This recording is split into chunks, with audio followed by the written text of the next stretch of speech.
يا عبادي الذين أسرفوا على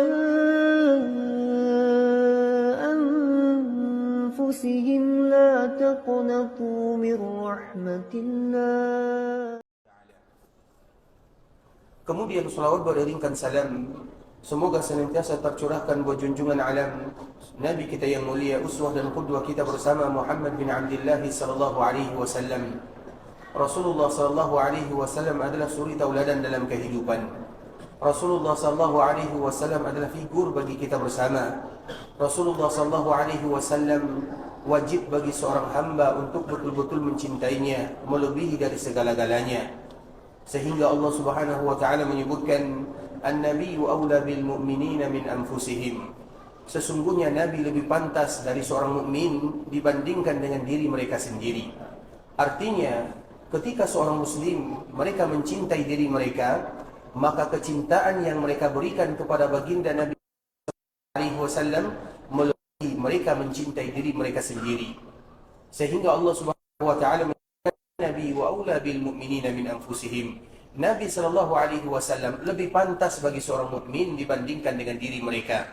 Begitulah semestinya kewajiban kita kepada baginda Nabi yang mulia sallallahu alaihi wasallam, karena Nabi sallallahu alaihi wasallam adalah manusia yang paling berjasa dalam kehidupan kita.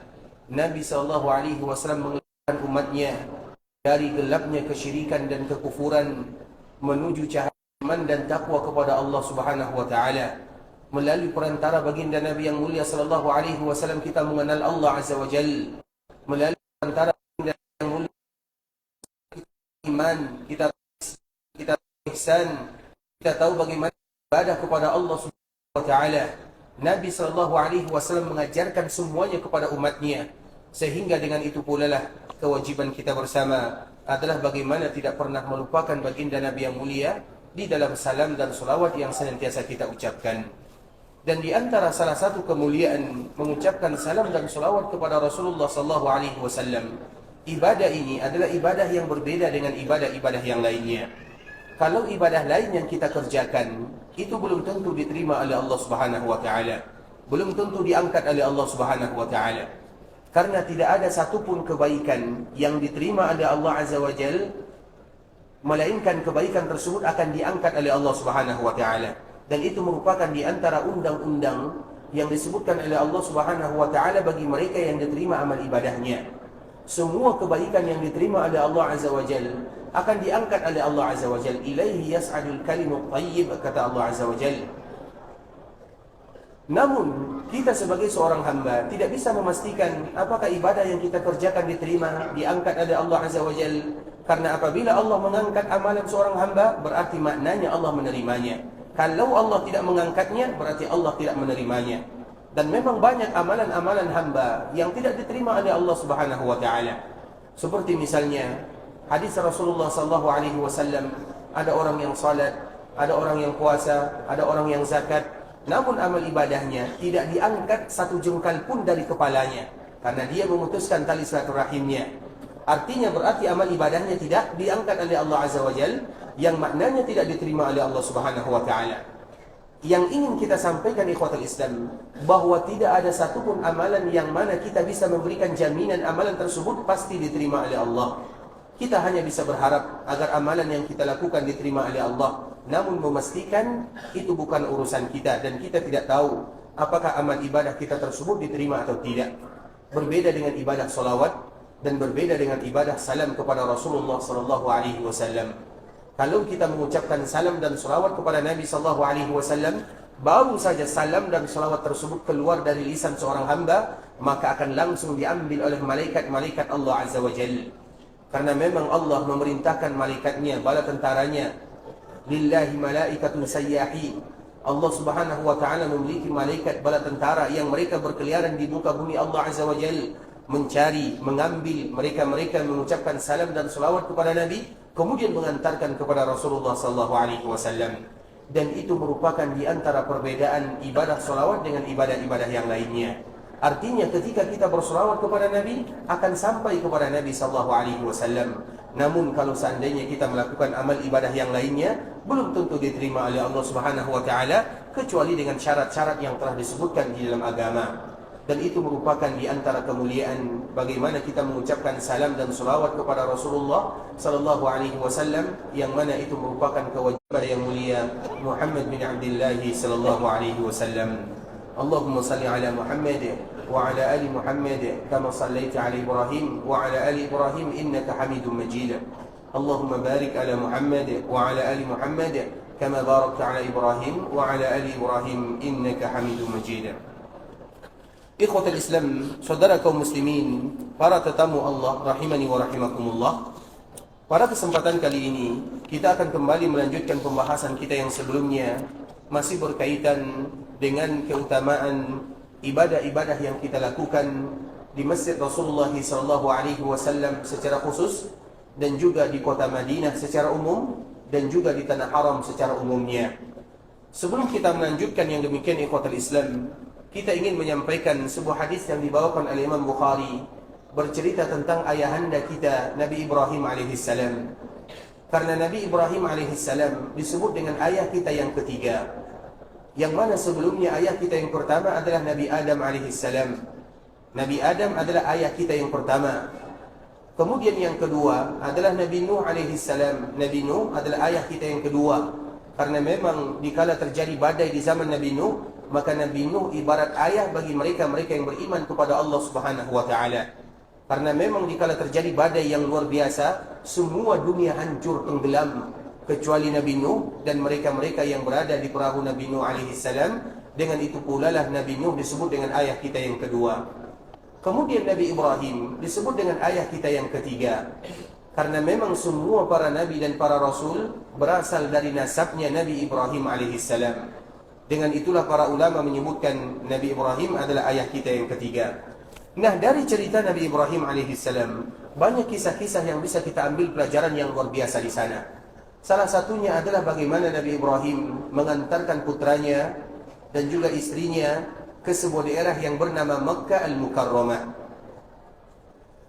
Ketika Allah Subhanahu wa taala memberikan rezeki kepada Nabi Ibrahim dengan seorang putra yang bernama Ismail, maka timbullah kecemburuan dari istri yang pertama bernama Sarah.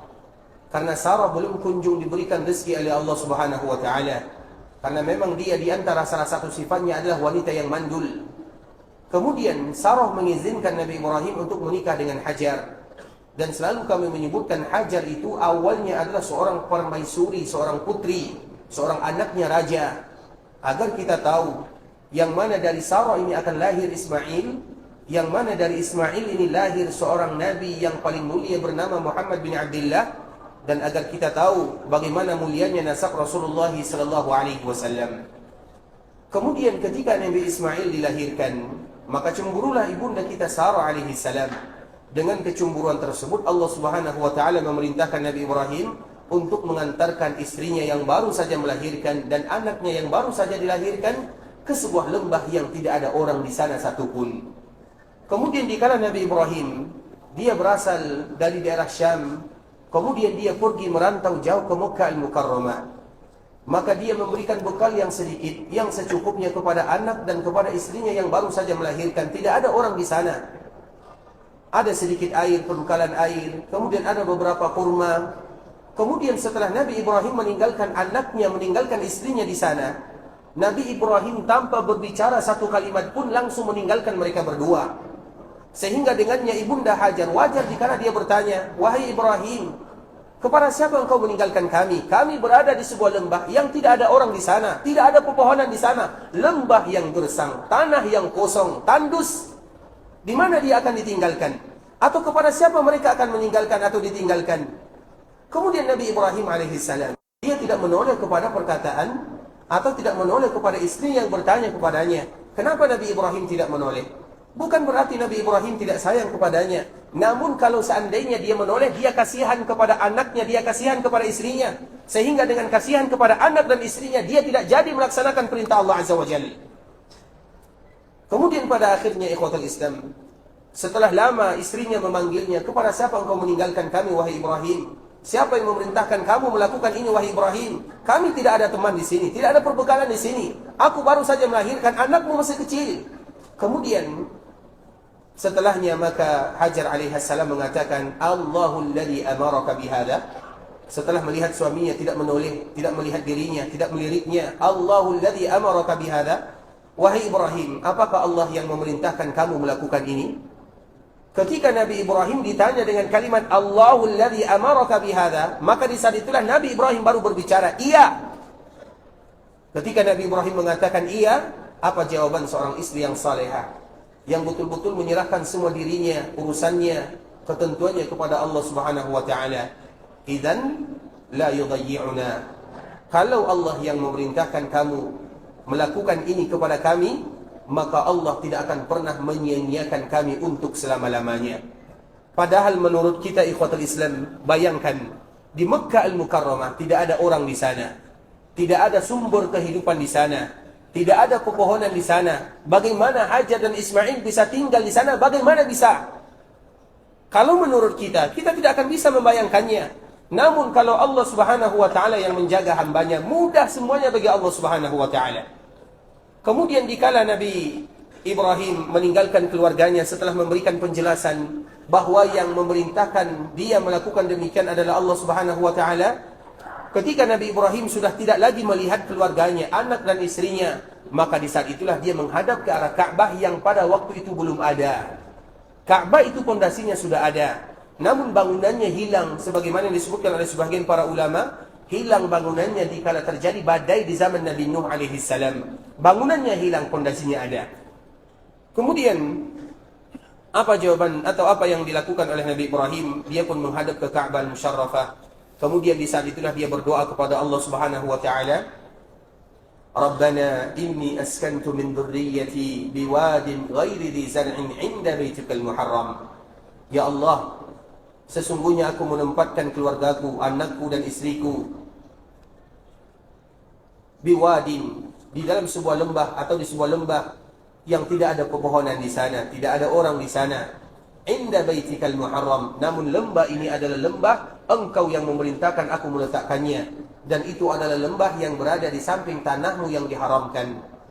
Kemudian apa kata Nabi Ibrahim? Rabbana liyuqimus salah. Ya Allah, ketika Nabi Ibrahim alaihissalam memerintahkan atau melakukan perintah Allah Subhanahu wa taala, di antara salah satu yang diinginkan oleh Nabi Ibrahim adalah berdoa kepada Allah, Rabbana liyuqimus salah. Ya Allah, agar mereka senantiasa melakukan ibadah salat. Nah, karena memang itulah yang akan kita bahas ikhwatul Islam. Coba bayangkan ikhwatul Islam, ketika Nabi Ibrahim meletakkan anaknya, meletakkan keluarganya, maka doa Nabi Ibrahim yang pertama kepada Allah Subhanahu wa taala setelah melaksanakan perintah Allah, tujuannya, ya Allah, aku melakukan perintah ini adalah agar mereka melaksanakan ibadah salat. Banyak pelajaran yang bisa kita ambil ikhwatul Islam. Sebahagian para ulama menyebutkan dengan ketaatan orang tua, dikala mereka taat melaksanakan perintah Allah Subhanahu wa taala, dengan itu pula lah Allah Subhanahu wa taala akan menjaga anak dan keluarganya. Kita lihat bagaimana taatnya Nabi Ibrahim. Inna Ibrahim kana ummah. Allah Subhanahu wa taala menyebutkan di antara sifat Nabi Ibrahim itu ibarat umat. Padahal Nabi Ibrahim itu hanya satu saja. Nabi Ibrahim tidak ada umatnya yang beribadah, yang tidak ada yang beribadah kepada Allah Azza wa Jalla, atau tidak ada umat Nabi Ibrahim yang beriman kepada Allah dan ikut kepada Nabi Ibrahim. Namun Nabi Ibrahim, setiap ayat berbicara, maka Nabi Ibrahim pasti ada di sana. Nabi Ibrahim banyak sekali diceritakan oleh Allah Azza wa Jalla. Dan di antara salah satunya Allah menyebutkan Nabi Ibrahim itu sama dengan umat. Artinya apa? Nabi Ibrahim itu diberikan kelebihan yang luar biasa oleh Allah Azza wa Jalla, terutama dalam ketundukan kepada Allah Subhanahu wa taala. Banyak ujian yang dirasakan oleh Nabi Ibrahim, dan Nabi Ibrahim lulus di dalam menghadapi ujian Allah Subhanahu wa taala. Salah satu ujiannya meninggalkan anaknya. Siapa di antara kita yang bisa meninggalkan anaknya? Kalau kita meninggalkan anak saja dikala kita berangkat 1 minggu, 2 minggu, kita akan sedih. Ini meninggalkan anaknya dalam waktu yang tidak ditentukan, di tempat yang juga tidak ada tempat bernaung, tidak ada orang di sana, tidak ada pepohonan. Itu adalah perkara yang sangat sulit di kota Islam. Nah, di saat dia beribadah kepada Allah Subhanahu wa taala, dia melakukan yang demikian karena ingin beribadah kepada Allah, maka di saat itulah dia berdoa kepada Allah. Pertama kali doanya, Rabbana liyuqimus salah. Ya Allah, jadikan anak keturunanku adalah orang-orang yang akan mendirikan ibadah salat. Artinya apa ikhwatul Islam? Di antara bentuk kasih sayang orang tua kepada anaknya, ketika mereka melakukan kebaikan karena Allah Subhanahu wa taala, Maka di saat itulah berdoalah kepada Allah Subhanahu wa taala agar keberkahan diberikan kepada anak-anak kita. Karena kebaikan yang kita lakukan ikhwatul Islam akan berefek kepada keluarga kita. Seperti sebagaimana yang disebutkan oleh sebagian para ulama, Sa'id bin Musayyib dan juga para ulama yang lainnya, mereka kadang-kadang sengaja mengatakan kepada anaknya, wahai anakku, aku hanya menginginkan salat 2 rakaat saja. Namun dikala diriku melihatmu, dikala aku memperhatikan dirimu, maka aku menambah salatku gara-gara kamu. Artinya apa ikhwatul Islam? Kita melakukan kebaikan ini pertama karena Allah Subhanahu wa taala, dan juga yang kedua agar kebaikan tersebut didapatkan oleh keluarga kita. Dan salah satu contohnya adalah apa yang dilakukan oleh Nabi Ibrahim ketika dia meninggalkan anaknya. Kemudian dia mengatakan, Rabbana liyuqimus salat. Ya Allah, jadikan mereka adalah orang-orang yang senantiasa melakukan ibadah salat. Nah, dari sini pembahasan yang ingin kami sampaikan ikhwatul Islam adalah Masjidil Haram yang ada di Mekah dan juga yang ada di Madinah. Karena kemarin kita menyebutkan di antara ibadah yang paling mulia dibandingkan dengan ibadah-ibadah yang lainnya adalah ibadah salat. Dan ibadah salat itu adalah ibadah yang betul-betul diwajibkan mulai dari zaman Nabi Adam alaihissalam sampai umat Rasulullah sallallahu alaihi wasallam. Caranya yang berbeda, jumlah rakaatnya yang juga berbeda, waktunya hampir sama ikhwatul Islam. Namun rata-rata ibadah yang para nabi dan para rasul itu semuanya sama, di antara salah satunya adalah ibadah salat. Dan tadi telah kita sebutkan doa Nabi Ibrahim kepada Allah, Rabbana liyuqimus salat. Kemudian begitu juga Nabi Ismail disebutkan oleh Allah Subhanahu wa taala. Apa pula doanya? Wadhkur fil kitab Ismail innahu kana shadiqal wa'di wa kana rasulan nabiyya wa kana ya'muru ahlahu bis salah. Ini masih keturunan Nabi Ibrahim. Di antara salah satu yang diperintahkan oleh Nabi Ismail kepada keturunannya, kepada keluarganya, Rabbana liyuqimus salat, sama dengan apa yang disebutkan oleh ayahnya, agar mereka melaksanakan ibadah salat. Begitu juga Nabi Isa alaihi salam disebutkan oleh Allah Subhanahu wa taala, qala inni abdullah atani alkitab wa ja'alani nabiyya wa ja'alani mubarakan aynama kuntu wa awsani bis salah. Begitu juga Allah Subhanahu wa taala perintahkan kepada kita bersama, wa'mur ahlaka bis salah wastabir 'alaiha, dan perintahkanlah keluargamu untuk senantiasa melakukan ibadah salat dan bersabarlah di sana. Artinya ibadah salat ini ikhwatul Islam merupakan tujuan daripada tanah haram, tanah Makkah, tanah Madinah. Terutama dikala kita berada di tanah haram Makkah dan Madinah, di antara ibadah yang paling mulia yang tidak boleh kita lewatkan dan tidak boleh kita lalaikan adalah melaksanakan ibadah salat selama kita berada di dalamnya. Makanya di antara salah satu keutamaan yang disebutkan oleh baginda Nabi yang mulia sallallahu alaihi wasallam, sebagaimana hadis yang telah kita sebutkan sebelumnya, salatun fi masjidi hadza, orang yang melakukan salat di dalam masjidku ini. Nabi sallallahu alaihi wasallam menyebutkan di dalam hadis yang mulia ini dengan kalimat salatun, dan kita selalu mengulang-ulang ikhwatul Islam. Nabi menyebutkan dengan kalimat salatun. Apa artinya? Salat. Salat apa yang diinginkan oleh Nabi sallallahu alaihi wasallam kita melakukannya selama kita berada di tanah haram Makkah dan Madinah. Nabi sallallahu alaihi wasallam tidak pernah menyebutkan salat secara khusus.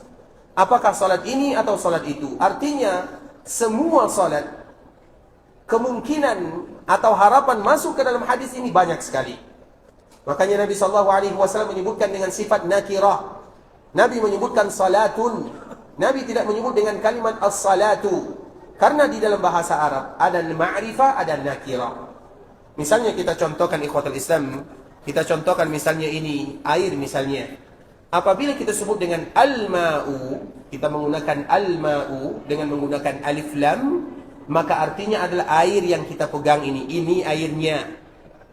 Tapi apabila kita menyebut dengan kalimat ma'un tanpa menggunakan alif lam, maka airnya kita tidak tahu. Bisa jadi air yang kita pegang, bisa jadi air yang lainnya. Begitu juga dengan hadis Nabi SAW. Nabi menyebutkan salatun. Salatun itu artinya salat. Salat apa? Salat apa saja.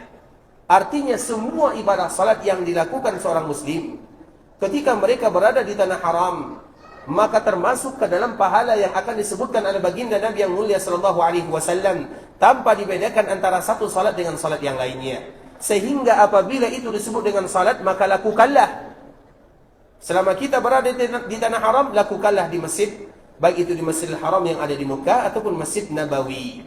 Maka dari sinilah para ulama menyebutkan ikhwatul Islam, terutama bagi kita yang berziarah, kita tahu hukum asal melaksanakan salat wajib adalah di rumah Allah Subhanahu wa taala, di masjid. Sedangkan hukum asal melakukan salat sunat adalah di rumah, itu hukum asalnya. Namun kalau ada di antara kita yang datang ke tanah haram, baik itu Makkah ataupun Madinah, maka dianjurkan mereka memaksimalkan waktunya untuk melaksanakan salat wajib ataupun salat sunat di dalam masjid Rasulullah sallallahu alaihi wasallam. Kenapa demikian? Agar mereka mendapatkan keutamaan-keutamaan yang dijanjikan oleh baginda Nabi yang mulia.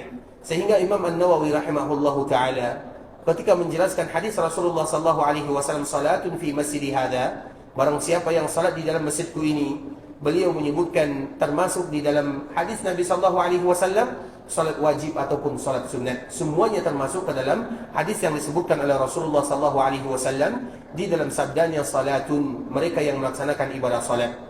Nah, sehingga dengannya ikhwatul Islam, kita pun akan semangat melaksanakan ibadah salat di dalam masjid Rasulullah sallallahu alaihi wasallam. Salat apa saja, semua ibadah salat yang kita lakukan di dalam Masjid Nabawi, maka harapan mendapatkan pahala sangatlah banyak. Bahkan juga termasuk di dalamnya salat yang sering dilalaikan oleh kaum muslimin, yang kadang-kadang kita lupa melakukannya dan tidak ikut serta melakukannya, yang kita sebut dengan salatul janaiz atau disebut dengan salat jenazah. Salat jenazah itu ikhwatul Islam juga disebut dengan ibadah salat. Artinya apabila salat jenazah disebut dengan salat, maka kemungkinan dia juga mendapatkan pahala yang lebih dibandingkan dengan tempat yang lainnya. Karena itu disebut dengan salat. Dan biasanya ikhwatul Islam kita tidak tahu, sebahagian kaum muslimin mereka melupakan keutamaan melaksanakan ibadah salat jenazah tersebut. Padahal salat jenazah itu memiliki keutamaan yang luar biasa. Dan kami selalu disampaikan oleh sebahagian saudara-saudara kita yang memperhatikan, banyak di antara kaum muslimin, terutama yang berasal dari Asia Tenggara, apabila diumumkan salat jenazah, mereka tidak ikut serta melakukannya. Bisa jadi karena mereka tidak paham, atau bisa jadi mereka tidak tahu keutamaannya, atau karena alasan-alasan yang lainnya. Makanya kita ingin kembali menekankan ikhwatul Islam, apabila ada salat jenazah, jangan ada di antara kita yang duduk kecuali kita ikut serta mendoakan saudara kita, kecuali kalau seandainya wudhu kita batal, atau kalau seandainya ada halangan yang lainnya. Kenapa demikian? Salat jenazah itu merupakan di antara kasih sayang kita kepada saudara kita yang sudah dipanggil oleh Allah Subhanahu wa taala. Kita tidak kenal dia, dia juga tidak kenal kita. Namun yang mempersatukan kita adalah ukhuwah imaniyah. Dan memang ikhwatul Islam, Nabi SAW menyebutkan, apabila kalian ingin mensalatkan saudara kalian yang sudah dipanggil oleh Allah, akhlisu lahu bid-du'a, maka ikhlaskanlah doa untuk dirinya. Artinya apa?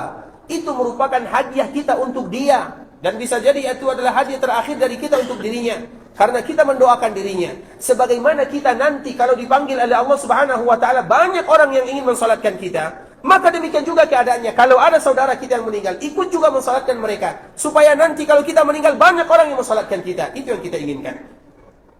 Kalau seandainya salat jenazah saja, apabila kita lakukan di luar, maka kita akan mendapatkan pahala yang luar biasa. Sebagaimana hadis Abdullah bin Umar radhiyallahu taala anhuma, dia bertanya kepada baginda Nabi yang mulia, "Ya Rasulullah, kalau seandainya kami ikut mensalatkan saudara kami yang sudah meninggal, berapa pahala yang akan kami dapatkan?" Maka Nabi menyebutkan satu qirat. Qirat itu adalah bagian daripada timbangan.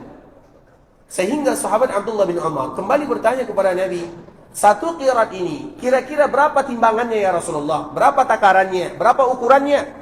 Maka Nabi mengatakan, satu qirat untuk mensalatkan saudara kita itu sama dengan beratnya bukit Uhud. Artinya ikhwatul Islam, kalau seandainya ada di antara kaum muslimin mereka mensalatkan saudaranya di luar sana, bukan di tanah haram, maka mereka akan mendapatkan setiap kali mereka mensalatkan saudaranya satu qirat.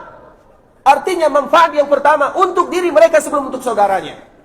Kalau di luar kita mensalatkan saudara kita satu qirat, bagaimana kiranya kalau kita mensalatkan saudara kita di dalam Masjid Nabawi? Bagaimana kiranya kalau kita mensalatkan saudara kita di Masjidil Haram? Artinya dilipat gandakan pahalanya oleh Allah Azza wa Jalla. Kenapa demikian? Karena itu termasuk bagian daripada ibadah salat. Dan bisa jadi ikhwatul Islam, di daerah kita jarang kita ikut salat jenazah. Artinya jarang pula kesempatan kita untuk mendapatkan satu qirat. Sedangkan dikala kita melaksanakan ibadah yang mulia ini, setiap hari kita melakukan salat jenazah. Artinya Di samping kita memberikan manfaat kepada saudara kita yang sudah dipanggil oleh Allah Azza wa Jal, manfaat yang terutama, yang paling penting adalah untuk kita yang ikut mensalatkannya. Dan itu merupakan motivasi dari baginda Nabi yang mulia sallallahu alaihi wasallam agar kita tidak pernah melalaikannya. Makanya ikhwatul Islam, kalau seandainya kita salat wajib, kemudian setelah salat wajib, maka dianjurkan bagi kita untuk tidak terlalu terburu-buru melaksanakan salat sunat sampai ada pengumuman dari muazzin. Kalau seandainya muazzin mengumumkan as-salatu 'alal amwat, terlepas daripada kita tahu maknanya, kita tidak tahu maknanya.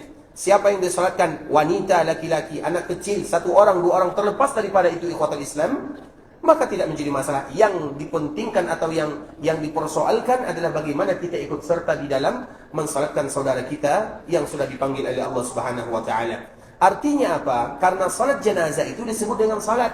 Kalau seandainya di luar kita mendapatkan satu qiraat, berarti kalau kita mensalatkan saudara kita di Masjidil Haram di Madinah, berapa dikali lipatkan atau berapa pahala yang akan kita dapatkan?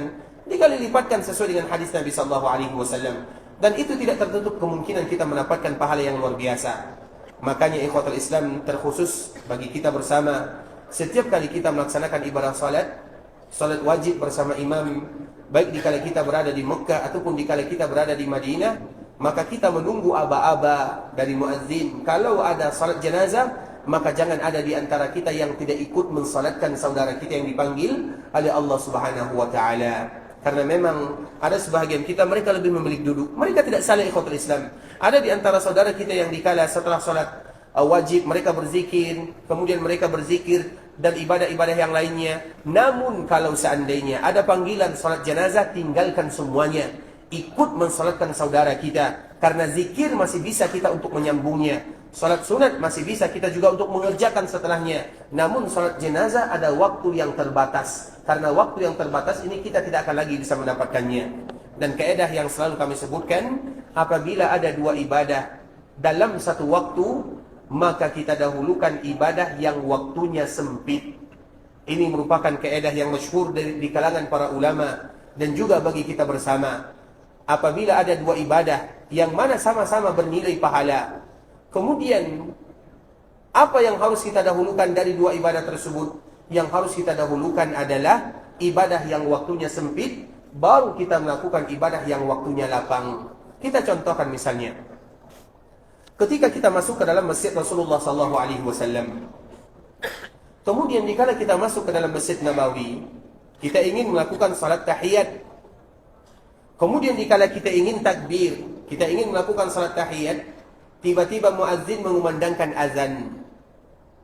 Apa yang harus kita dahulukan? Menjawab azan atau melakukan salat tahiyat?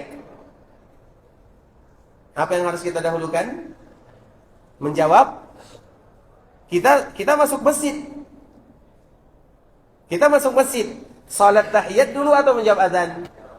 Menjawab azan. Kenapa menjawab azan? Karena waktunya sempit. Azan itu waktunya 3 menit, 4 menit sampai 5 menit. Kalau salat sunat, itu masih panjang waktunya, bisa jadi 15 menit, bisa jadi 20 menit, tergantung. Artinya ikhwatul Islam, apabila bertentangan antara 2 ibadah sama waktunya, maka kita dahulukan waktunya yang sempit. Itu yang harus kita dahulukan. Walaupun setiap kaidah ini ada pengecualiannya. Seperti misalnya tadi yang kita contohkan, kalau kita masuk masjid, kemudian kita mendengarkan orang azan, maka yang kita dahulukan adalah menjawab azannya, baru kita salat sunat, kecuali di hari Jumat. Karena setiap kaidah itu ada pengecualiannya. Kecuali di hari Jumat. Di hari Jumat, apabila kita masuk masjid, kita ingin salat tahiyat, tiba-tiba muazzin mengumandangkan azan, apa yang harus kita lakukan? Salat sunat dulu. Kenapa demikian? Karena ada khutbah yang akan kita dengarkan. Artinya ini pengecualian daripada kaidah.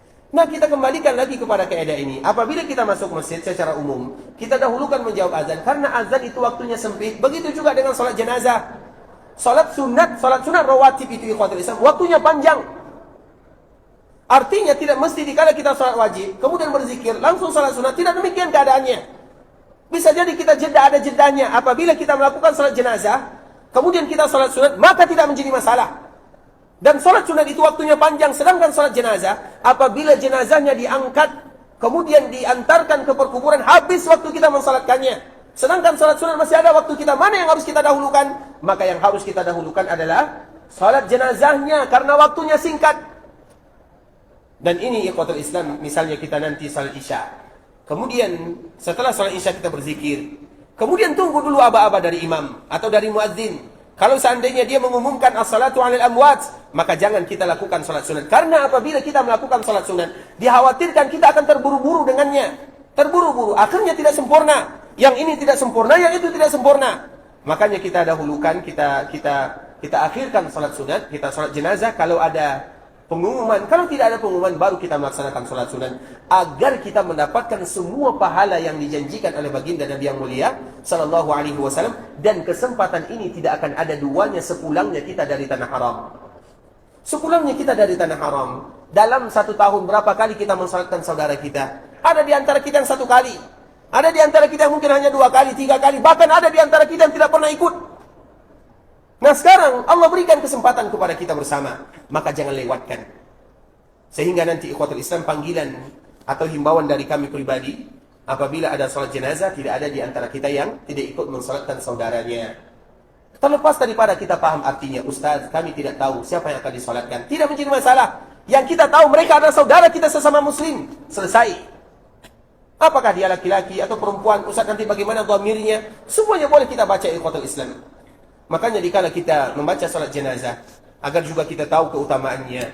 Ternyata ketika Allah Subhanahu wa taala memerintahkan kita beribadah, tujuan utama ibadah tersebut sebelum untuk saudara kita adalah untuk kita yang pertama. Kita contohkan misalnya, dikala kita salat jenazah itu ada berapa takbirnya? Yang masyhur di kalangan para ulama adalah 4 takbir. Kalau ada yang 5 takbir, boleh atau tidak? Boleh atau tidak?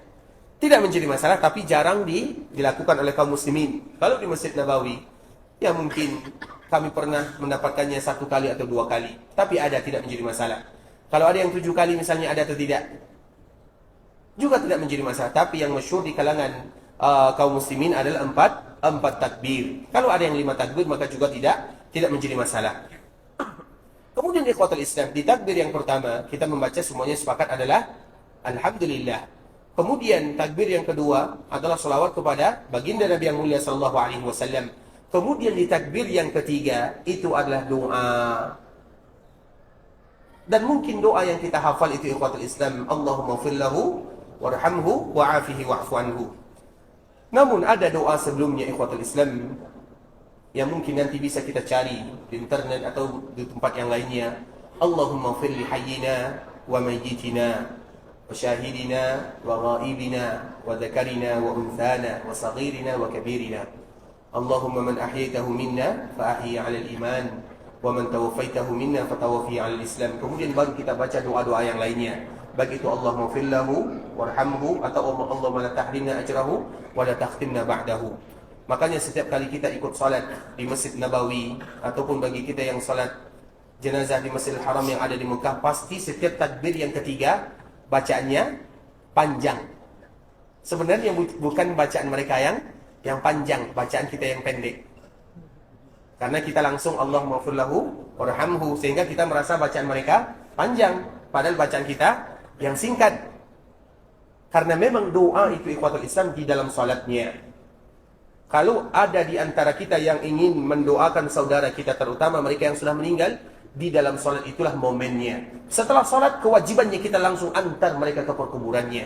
Karena apabila mereka orang baik, dan mereka kalau seandainya mereka bisa berbicara, maka mereka akan marah kepada kita, kenapa kalian memperlambat diriku?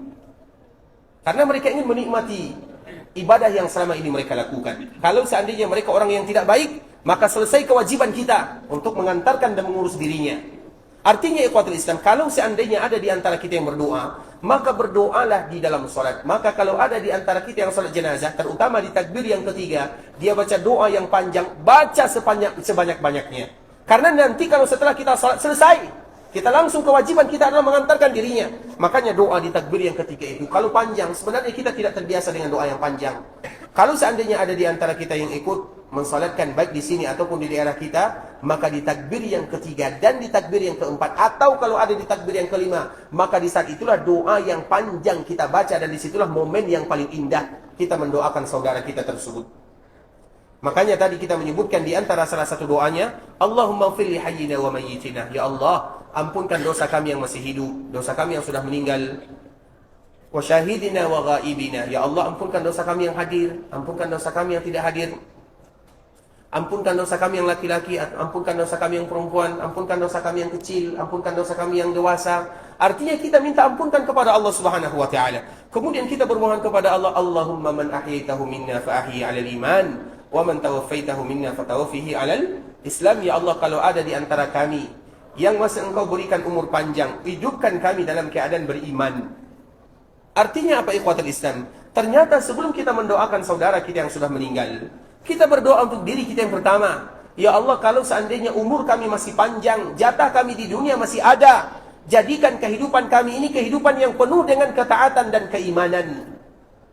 Wa man tawaffaitahu minna, kalau seandainya ada di antara kami yang jatahnya sudah habis jatahnya, habis umurnya, habis takdirnya di dunia.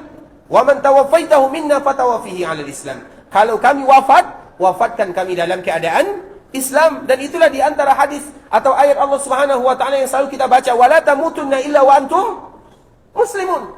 Jangan kalian wafat kecuali dalam keadaan Islam, sesuai dengan doa yang tadi diajarkan Nabi sallallahu alaihi wasallam. Artinya apa ikhwatul Islam? Ternyata sebelum kita mendoakan saudara kita yang sudah meninggal, kita mendoakan diri kita yang pertama. Makanya jangan ada di antara kita yang bakhil. Karena di antara kita yang bakhil adalah mereka yang tidak ikut serta mensalatkan saudaranya, terutama dikala kita berada di Mekah dan Madinah. Karena memang tujuan kita di sini tidak ada kesibukan. Kalau seandainya di kampung, bisa jadi ada agenda. Dikala ada saudara kita yang meninggal, kita sudah ada jadwal di luar sana. Masih ada alasan kita untuk tidak ikut mensalatkan mereka. Namun dikala kita di sini, apa alasan kita tidak ikut mensalatkan mereka? Tidak ada. Karena memang tujuan kita di sini, waktu kita betul-betul beribadah kepada Allah Azza wa Jalla. Dan di antara ibadah tersebut adalah ikut mensalatkan saudara kita yang sudah dipanggil oleh Allah Subhanahu wa taala. Makanya kami selalu memanggil ikhwatul Islam dan mengharapkan kita bersama agar tidak ada di antara kita yang tidak ikut mensalatkan saudara kita yang sudah dipanggil oleh Allah Subhanahu wa taala. Terlepas dari paham atau tidak paham maknanya, dhamirnya, maka cukup bagi kita mengucapkan Allahumma ighfir lahu, tidak menjadi masalah. Kemudian ikhwatul Islam, kita kembalikan lagi kepada hadis Nabi sallallahu alaihi wasallam. Nabi menyebutkan salatun fi masjidi hadza. Mereka yang melakukan salat, artinya semua salat masuk di dalamnya. Kalau salat wajib sudah pasti. Kalau salat sunat, maka dianjurkan bagi kita melakukan semuanya. Kalau seandainya Allah mudahkan bagi kita, lakukan semuanya. Mulai dari salat sunat fajar, sebelum subuh, ada 2 rakaat yang disebut dengan salat sunat fajar yang pahalanya lebih baik daripada dunia dan seisinya. Kemudian salat sunat 2 rakaat yang disebut dengan salat sunat syuruq, apabila kita salat subuh berjamaah bersama kaum muslimin. Kemudian kita duduk sampai matahari terbit. Kemudian kita tunggu sebentar, tidak waktu matahari terbitnya, namun kita tunggu 5 menit sampai 7 menit. Kemudian kita salat 2 rakaat di sana, maka sama pahalanya dengan ibadah haji dan umrah, atau sama pahalanya dengan haji yang sempurna. Kemudian belum lagi salat duha. Kemudian belum lagi salat-salat 4 rakaat sebelum zuhur, 4 rakaat setelah zuhur, yang mana apabila mereka menjaganya, seorang hamba menjaganya, Allah akan haramkan mukanya dari api neraka. Kemudian begitu juga 4 rakaat sebelum asar, sebagaimana hadis Nabi sallallahu alaihi wasallam, rahimallahu ra'an shalla qabla al-'asri arba'an. Semoga Allah Subhanahu wa taala menyayangi, merahmati seorang hamba ketika mereka melaksanakan salat 4 rakaat sebelum asar. Arti 4 rakaat ini tetap 2-2. Karena memang salat sunat itu ikhwatul Islam, sebagaimana disebutkan dalam hadis Nabi sallallahu alaihi wasallam, salatul laili masna masna. Salat malam itu 2-2. Di dalam riwayat yang lain, wa salatul nahar. Demikian juga keadaannya dengan salat siang hari. Artinya setiap ada salat yang disebutkan 4 rakaat itu hanya sekedar jumlah saja, tapi pelaksanaannya tetap 2 rakaat sebagaimana yang disebutkan oleh Rasulullah sallallahu alaihi wasallam dalam hadis yang dinukilkan oleh Imam Ibn Hajar Al-Asqalani dalam kitabnya Fathul Bari. Kemudian di antara setiap azan dan iqamah ada salat sunatnya. Kemudian salat sunat rawatib, kemudian salat witir, kemudian salat malam. Banyak lagi salat sunat yang bisa kita lakukan. Artinya semuanya bisa kita lakukan di dalam masjid Rasulullah sallallahu alaihi wasallam. Dan setiap kali kita melakukannya ikhwatul Islam, maka ingat pahala yang disebutkan oleh baginda Nabi yang mulia sallallahu alaihi wasallam. Kemudian kita kembalikan lagi, salatun fi masjidi hadza. Rasulullah sallallahu alaihi wasallam menyebutkan, barang siapa yang melakukan salat di dalam masjidku ini. Dan kita tahu ikhwatul Islam, Masjid Nabawi. Masjid Nabawi itu adalah masjid yang dibangun oleh Nabi sallallahu alaihi wasallam dan masjid yang diperluas oleh generasi-generasi yang datang setelah Nabi sallallahu alaihi wasallam. Artinya sampai kapanpun apabila ada di antara mereka yang memperluas Masjid Nabawi, maka semuanya akan termasuk bagian daripada Masjid Nabawi. Kalau sekarang misalnya kita saksikan terjadi perbedaan para ulama, apakah Masjid Nabawi yang bagian dalam saja atau ikut juga yang bagian luar? Dan ini memang kita tidak memungkiri ikhwatul Islam. Ada sebagian para ulama menyebutkan, terutama ulama kontemporer, ulama muasir, ulama di zaman sekarang ini, mereka membedakannya. Masjid Nabawi sekarang ini, Masjid Nabawi mana yang disebut dengan Masjid Nabawi? Apakah khusus yang bagian pintu di sini saja atau juga termasuk bagian pagar luar di sana? Kenapa demikian? Karena apabila kita sudah memastikan mana bagian Masjid Nabawi, maka di saat itulah kita bisa memastikan ibadah-ibadah yang bisa kita lakukan selama kita berada di dalam Masjid Nabawi. Karena apabila ternyata kita berada di luar Masjid Nabawi, maka kita tidak akan mendapatkan pahala yang dijanjikan oleh Nabi sallallahu alaihi wasallam. Misalnya ada sebagian kaum muslimin yang mengatakan, kalau seandainya di luar itu bukan bagian daripada Masjid Nabawi, di luar sana, di teras luar sana itu bukan bagian daripada Masjid Nabawi. Artinya apabila ada orang salat di sana, maka mereka tidak mendapatkan pahala yang dilipat gandakan oleh Nabi sallallahu alaihi wasallam. Namun mereka tetap mendapatkan pahala salat berjamaah. Kita harus membedakannya. Kalau seandainya ada yang mengatakan di bagian luar itu adalah bukan bagian daripada Masjid Nabawi. Kenapa demikian ikhwatul Islam? Karena memang di bagian luar itu kaum muslimin bebas di sana, terutama wanita-wanita yang berhalangan. Mereka bebas, mereka duduk di sana, mereka nyantai di sana. Berarti mereka menganggap bagian luar itu bukan daripada Masjid Rasulullah sallallahu alaihi wasallam. Dan juga kadang-kadang faktanya demikian. Kalau kita masuk Masjid Nabawi, biasanya kita membaca doa. Di mana kita baca doa? Di bagian pagar luar sana atau di pintu sini? Di bagian luar atau di pintu? Di pintu, berarti kita menganggap seolah-olah di luar tidak bagian daripada Masjid Nabawi. Ini kita membacakan atau menyebutkan perbedaan para ulama ikhwatul Islam. Kita belum memastikan. Sehingga sebahagian kaum muslimin, dikala mereka masuk ke dalam Masjid Nabawi, mereka lebih fokus kepada pintu yang ada di bagian dalam sini. Mereka melangkah dengan kaki kanan. Di mana mereka memulai? Di bagian pintu sini. Mereka membaca doa. Dikala mereka ingin masuk ke dalam Masjid Nabawi, di mana mereka baca doanya? Di bagian pintu sini. Berarti seolah-olah mereka mengatakan bahwa Masjid Nabawi hanyalah bagian dalam saja. Dan itu memang ada sebagian para ulama yang mengatakan demikian. Dan kami pribadi ikhwatul Islam, makanya kita lebih menganjurkan, kalau ada di antara kita yang datang ke Masjid Nabawi, ini khusus di Masjid Nabawi, berbeda dengan Masjidil Haram yang ada di Mekah. Masjidil Haram yang ada di Mekah nanti akan kita jelaskan. Masjidil Haram yang ada di Madinah atau yang kita kenal dengan Masjid Nabawi itu berbeda. Kalau Masjid Nabawi, kelipatan pahala yang disebutkan oleh Nabi khusus di dalam masjidnya saja. Karena Nabi menyebutkan salatun fi masjidi hadza, kata Nabi sallallahu alaihi wasallam. Mereka yang salat di dalam masjidku ini. Artinya, Masjid Nabi ditunjuk oleh Nabi sallallahu alaihi wasallam apabila berada di luar Masjid Nabawi tidak termasuk ke dalamnya. Makanya untuk lebih hati-hati ikhwatul Islam, sebagaimana kaidah yang selalu disebutkan oleh para ulama, al-khuruju minal khilafi aula. Dikala kita keluar daripada perbedaan para ulama, maka itu lebih bagus bagi kita bersama. Artinya, sebahagian para ulama mengatakan yang di luar juga termasuk ke dalam bagian Masjid Nabawi. Sebahagian yang lain mengatakan bahwa Masjid Nabawi itu adalah yang bagian dalam saja. Dan para ulama, kita selalu menyebutkan para ulama sebelum mereka berbeda, maka pasti ada kata sepakatnya. Tidak mungkin para ulama tiba-tiba berbeda, tidak ada kata sepakatnya, tidak demikian keadaannya. Para ulama dikala mereka berbeda atau sebelum mereka berbeda sudah ada kata sepakatnya. Apa maknanya? Misalnya kita contohkan ketika mereka berbeda, mana yang disebut dengan Masjid Nabawi, semuanya sepakat bahwa yang bagian dalam itu adalah bagian daripada Masjid Rasulullah sallallahu alaihi wasallam. Semuanya sepakat. Nah, timbul perbedaan, apakah yang bagian luar termasuk bagian Masjid Nabawi atau tidak? Di situ mereka berbeda. Kapan mereka berbeda? Setelah mereka mengatakan bagian dalam ini, bagian yang disepakati. Tidak ada di antara mereka yang membedakan. Tidak ada di antara para ulama mengatakan Masjid Nabawi hanya masjid yang dulu dibangun oleh Nabi sallallahu alaihi wasallam, tidak.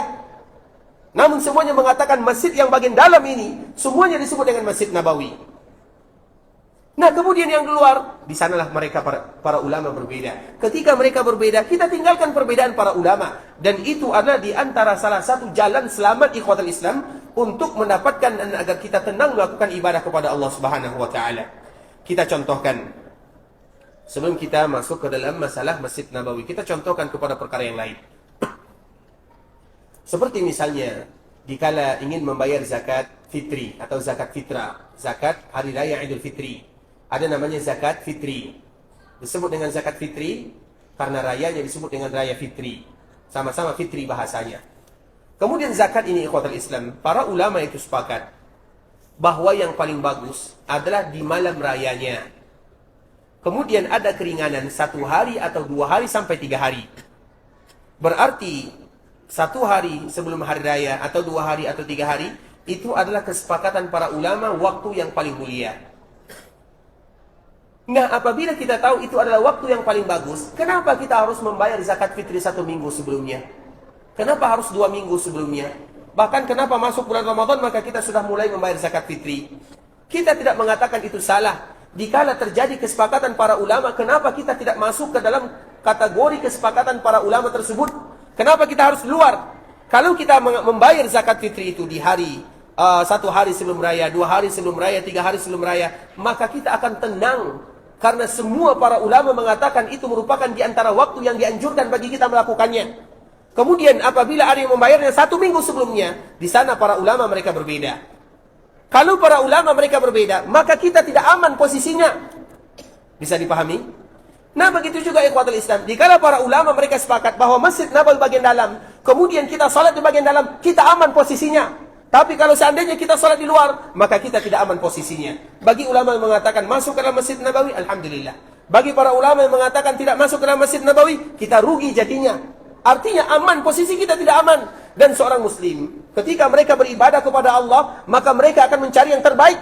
Maka sebelum kita jatuh kepada perbedaan para ulama, kenapa kita tidak masuk ke dalam kesepakatan para ulama? Kita selalu mencari perbedaan para ulama. Oh, ulama ini membolehkan. Kenapa kita tidak masuk ke dalam ranah aman? Sebagaimana dalam urusan dunia, kita akan mencari posisi yang aman. Maka begitu juga dalam masalah akhirat, dalam masalah agama, dalam masalah ibadah, kita juga mencari posisi yang aman. Dalam sini adalah posisi yang aman. Kalau di luar, posisi yang tidak aman. Bukan berarti tidak masuk, tapi posisinya kurang aman. Nah, kita kiaskan ke dalam semua bentuk ibadah. Sebelum para ulama itu mereka berbeda. Seperti misalnya salat berjamaah.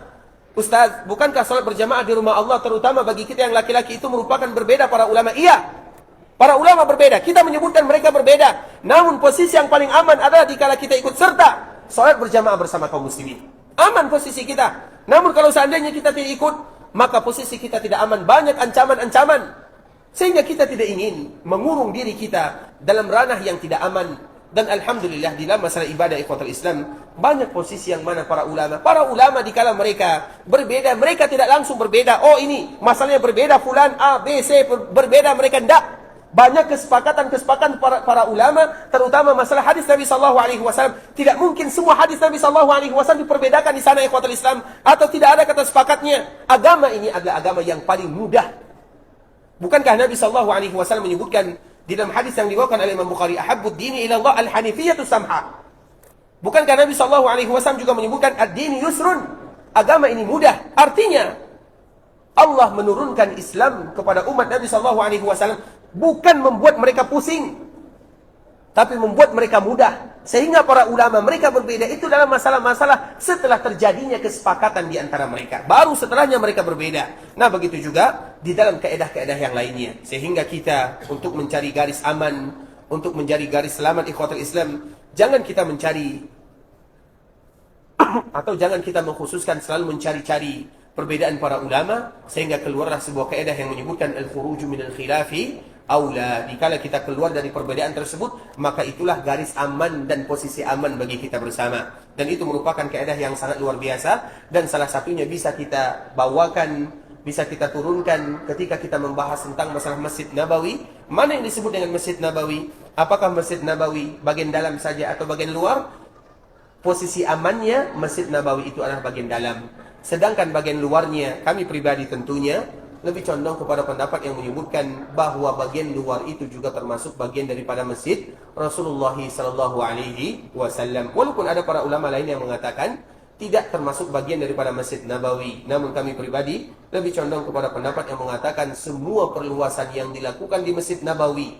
Sebagaimana ada sebuah asar, walaupun asar ini adalah asar yang lemah, asar dari Abdullah atau asar dari Umar bin Khattab, asar dari Umar bin Khattab radhiyallahu taala anhu, Masjid Nabawi ini sampai kapanpun, walaupun seandainya diperluas sampai ke daerah Yaman sana, maka semuanya akan termasuk bagian daripada masjid Rasulullah sallallahu alaihi wasallam kalau seandainya dilakukan perluasan.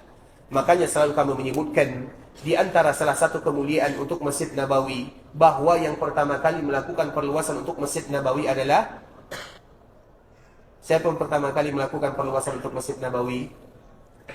Siapa? Utsman bin Affan. Masya Allah, silakan. Masya Allah, barakallahu fiik.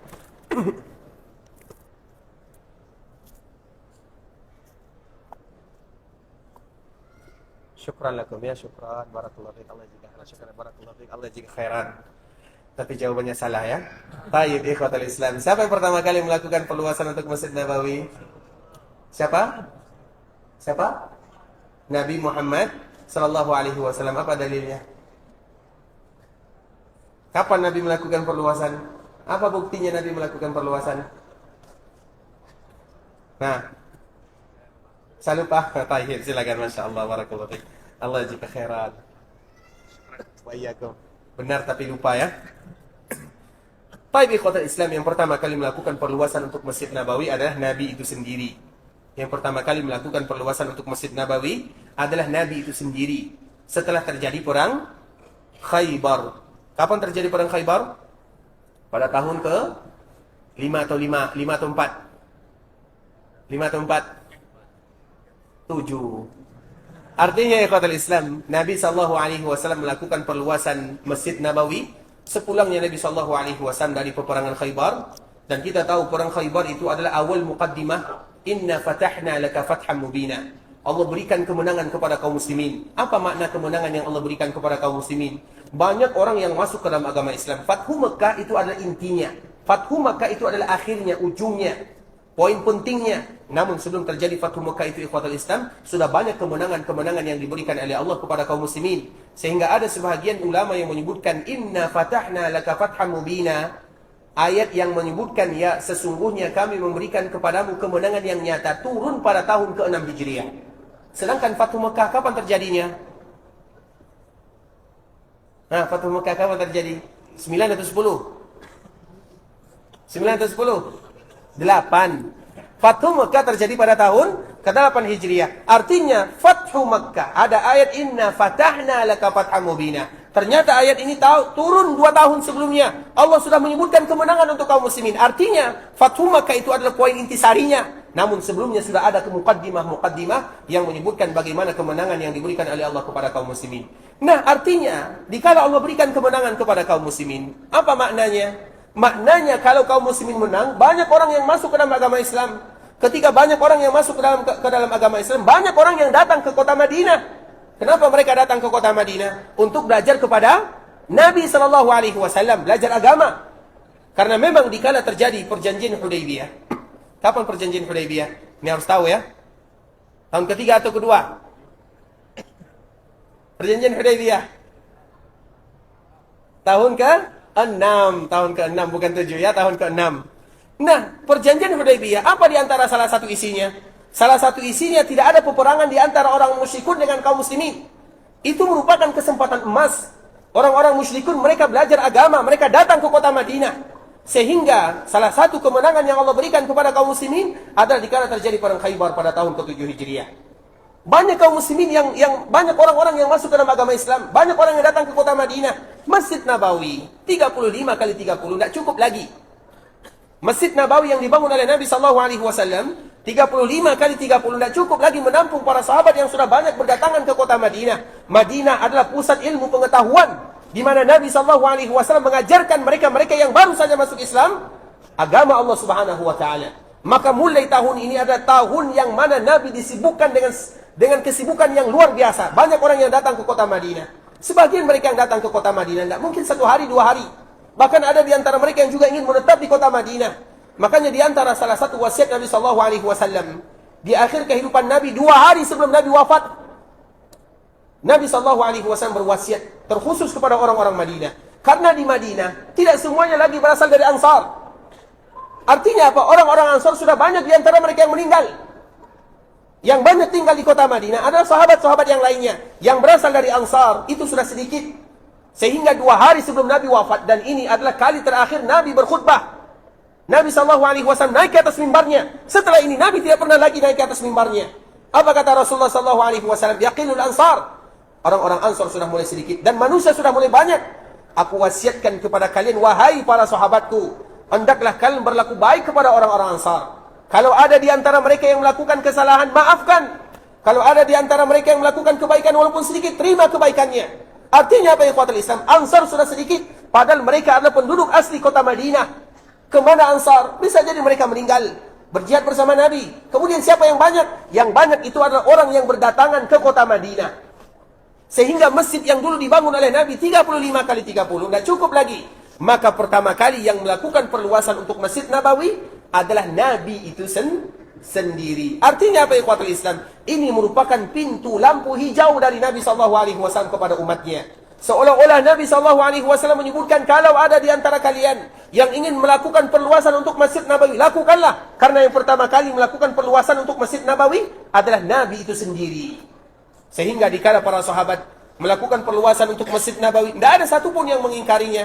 Bahkan mereka semangat untuk selalu melakukan perluasan untuk Masjid Nabawi. Dan bahkan sampai hari kiamat pun, Masjid Nabawi akan selalu dilakukan perluasan demi perluasan, agar semua mereka yang datang ke kota Madinah, mereka termasuk bisa beribadah di dalam yang namanya Masjid Nabawi. Karena semua perluasan yang dilakukan untuk Masjid Nabawi, maka semuanya dinamakan dengan Masjid Nabawi. Ketika mereka berada di dalam Masjid Nabawi, maka setiap pahala yang mereka atau yang dijanjikan oleh baginda Nabi yang mulia, bisa mereka gapai dan bisa mereka raih. Nah, oleh karena itulah ikhwatul Islam, kita menyebutkan bahwa setiap perluasan, dan kita tahu yang bagian di luar itu, bagian teras luar itu adalah bagian daripada Masjid Nabawi. Sehingga nanti, terutama bagi mereka-mereka yang tidak boleh masuk ke dalam Masjid Nabawi, terutama keluarga kita, istri kita, putri-putri kita yang berhalangan, maka jangan biarkan mereka bebas berkeliaran di dalam arena Masjid Nabawi, kecuali kalau seandainya ada keperluan atau hanya sekedar lewat saja. Namun kalau untuk santai misalnya, karena memang ada sebagian kaum muslimin ikhwatul Islam, dikala mereka datang ke tanah haram, terutama para wanita, bisa jadi mereka berhalangan. Dan siapa yang tidak sedih dikala mereka tidak bisa salat di dalam Masjid Nabawi? Namun yang melarang mereka salat di dalam Masjid Nabawi adalah Nabi itu sendiri. Jangan dipaksakan apabila ada wanita yang mereka tidak salat atau mereka berhalangan, jangan paksakan mereka datang ke dalam Masjid Nabawi. Kalau kita mengatakan bagian luar adalah bagian daripada Masjid Nabawi, maka mereka tidak boleh lama-lama di sana, kecuali kalau seandainya ada keperluan. Kecuali misalnya kalau seandainya sekedar lewat atau karena ada alasan-alasan yang lainnya. InsyaAllah bisa dipahami ya. Kalau seandainya kita mengatakan bagian luar itu adalah bagian daripada Masjid Nabawi. Dan kami pribadi memang mengatakan pendapat yang disebutkan oleh ulama di zaman sekarang ini, bahwa bagian luar itu termasuk ke dalam arena Masjid Nabawi. Sehingga nanti ikhwatul Islam, ketika kita masuk ke pagar luar di sana, maka kita rubah. Kalau kita ingin melangkah kaki kanan, mulailah dari belakang sana atau dari arena luar sana. Kalau kita misalnya ingin berdoa, mulailah dari luar sana. Karena itu tetap disebut dengan arena Masjid Rasulullah SAW. Namun kalau ada di antara kita mengatakan itu bukan bagian daripada Masjid Nabawi Ustaz, maka juga tidak menjadi masalah. Kita tidak mempermasalahkan yang demikian. Namun kita hanya menyebutkan pendapat para ulama. Walaupun kita menekankan, selagi kita bisa berada di bagian dalam, kenapa kita harus berada di bagian luar? Karena kita mengetahui bagaimana keutamaan yang disebutkan oleh Nabi SAW, terutama masalah saf ikhwatul Islam. Semakin saf kita terdepan, semakin saf kita dekat dengan imam, maka semakin banyak pahala yang akan kita dapatkan. Dan kita harus tahu, satu langkah yang kita gerakkan melakukan salat berjamaah bersama kaum muslimin, dari satu langkah ini ikhwatul Islam ada satu pahala. Dari satu langkah ini diangkat derajat kita. Dari satu langkah ini dihapuskan dosa kita. Itu baru satu langkah. Coba bayangkan berapa langkah Kalau kita maju ke depan, semakin dekat dengan imam, maka itu semakin mulia, semakin berguguran dosa kita, semakin tinggi derajat kita, semakin banyak pahala yang diberikan oleh Allah Subhanahu wa taala. Dan ini merupakan di antara motivasi bagi kita bersama ikhwatul Islam, terutama dikala kita berada di Masjid Rasulullah sallallahu alaihi wasallam, memperbanyak ibadah selama kita berada di dalamnya, terutama ibadah salat. Semua salat yang kita lakukan atau yang bisa kita lakukan, lakukanlah di dalamnya. Tidak kita bedakan apakah itu salat wajib ataupun salat sunat, dan demikian juga keadaannya dengan salat jenazah. Jangan ada di antara kita yang tidak ikut serta melakukan apa yang telah disebutkan atau tadi yang telah kita jelaskan, bahwa semuanya masuk ke dalam kategori ibadah salat. Ikhwatul Islam, saudara kaum muslimin, para tetamu Allah rahimani wa rahmatullah, sampai di sini pembahasan yang bisa kami jelaskan. Yang benar sudah pasti dari Allah Subhanahu wa taala, yang salah dari diri kami pribadi karena kurangnya ilmu kami, karena kebodohan dan kejahilan kami. Kami mohon dimaafkan kalau ada kata-kata yang salah, kata-kata yang kurang berkenan, kata-kata yang tidak pantas kami untuk mengucapkannya. Dan insyaAllah pembahasan kita akan kita lanjutkan keesokan hari, masih berkaitan dengan hadis Nabi sallallahu alaihi wasallam, salatun fi masjidi hadha khairum min alfi salatin fi ma siwa ila al-masjidil haram. Karena masih banyak lagi pembahasan-pembahasan yang berkaitan dengan keutamaan Masjid Nabawi dan apa perbedaan antara Masjidil Haram yang ada di Mekah dan Masjidil Haram yang ada di Madinah. Kita selalu berharap kepada Allah Subhanahu wa taala agar Allah Subhanahu wa taala ampunkan dosa kita bersama, agar Allah ampunkan dosa orang tua kita. Kalau ada di antara mereka yang masih hidup, semoga Allah panjangkan umur mereka, berikan kesehatan kepadanya, selalu beribadah kepada Allah Subhanahu wa taala. Kalau ada di antara orang tua kita yang sudah dipanggil oleh Allah Subhanahu wa taala, semoga Allah melapangkan perkuburannya dan menjadikan perkuburan mereka taman di antara taman-taman surga.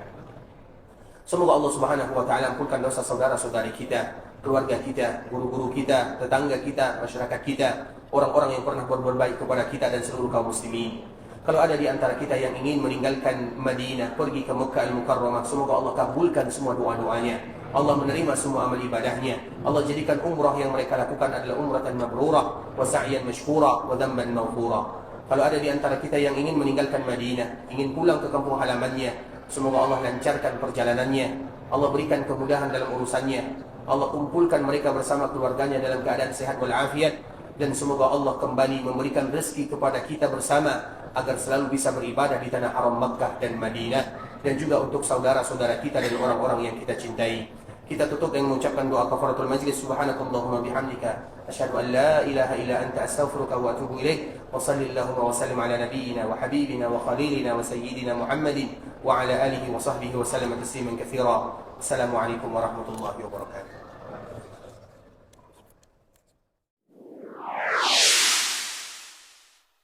قل يا عبادي الذين أسرفوا على أنفسهم لا تقنطوا من رحمة الله